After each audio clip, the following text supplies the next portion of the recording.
بالله من الشيطان الرجيم بسم الله الرحمن الرحيم الصلاة والسلام عليك يا رسول الله وعلى آلك وأصحابك يا حبيب الله الصلاة والسلام عليك يا نبي الله وعلى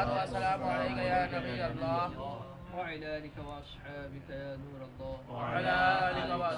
يا نور الله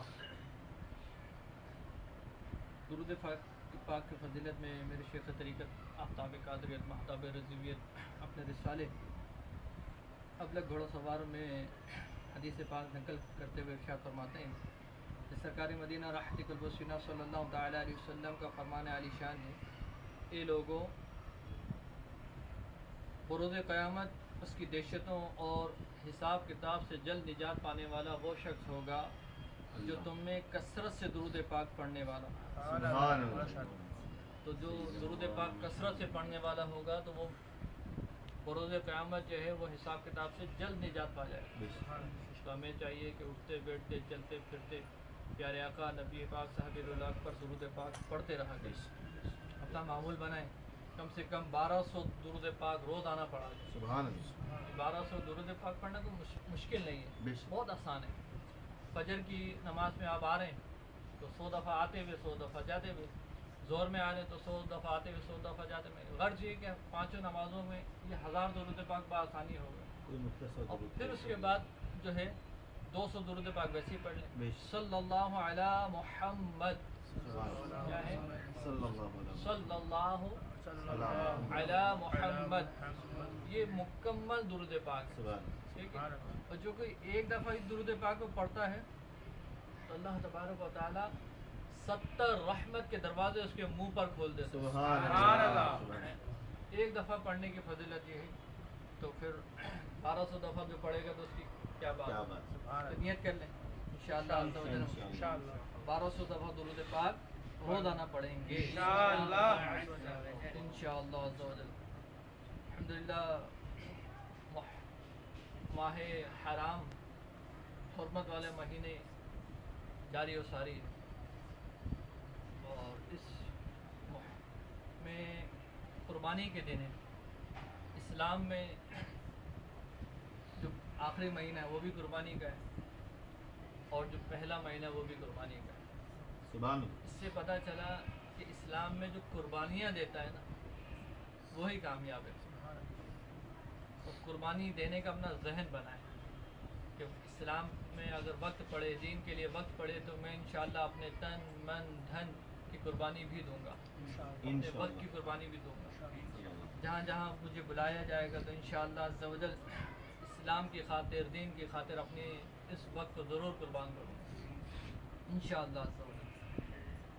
تو اس نسبت سے انشاءاللہ ایک روایت قربانی کے فضیلت کے حوالے سے حضرت سیدنا احمد اسحاق رحمۃ اللہ تعالیٰ علیہ فرماتے ہیں کہ میرا بھائی باوجود غربت، غریب ہونے کے باوجود رضائے الہی عز و جل کے لیے ہر سال قربانی کیا کرتا، اس کا انتقال ہو گیا۔ اس کے بعد میں نے خواب میں دیکھ کر پوچھا، قیامت کا دن برپا ہے، خواب میں دیکھا کہ قیامت کے دن برپا ہے، اور یکایک میرا بھائی بھی ابلغ گھوڑے سوار، یعنی 2 رنگ سفید اور وائٹ چٹکبڑے گھوڑے کو جو ہے ابلغ کہتے ہیں، تو اس پہ سوار نظر آیا۔ میں نے پوچھا، یا اخی، میرے بھائی کیسے ہو؟ ما فعل اللہ بک، اللہ تبارک و تعالی نے تمہارے ساتھ کیا معاملہ فرمایا؟ اس نے جواب دیا کہ بہتر ہوں، اور اللہ تبارک و تعالیٰ نے بہتر جزا عطا فرمائی۔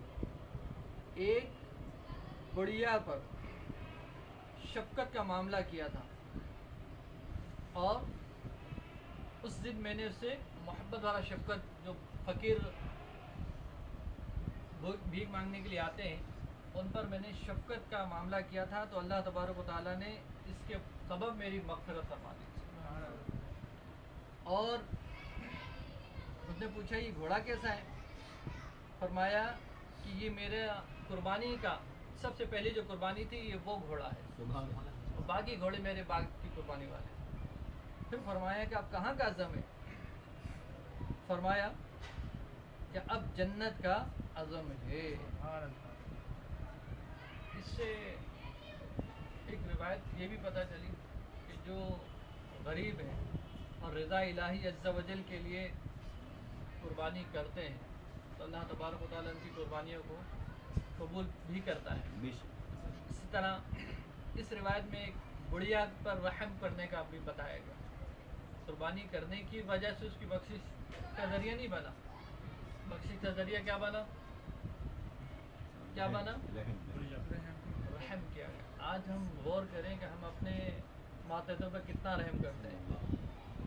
آج ہم اگر کسی بڑے عہدے پر فائز ہو جاتے ہیں، منصب پہ فائز ہو جاتے ہیں، تو ہم اپنے ماتحت پر کتنا اس پر رحم کیا کرتے ہیں۔ یا ہم سے کوئی مانگنے آتا ہے تو ہمارا کیا رویہ ہوتا ہے؟ دھتکار دیتے ہیں، اس کو ڈانٹ دیتے ہیں، ڈپٹتے ہیں، یا ایسے ہی بھگا دیتے ہیں۔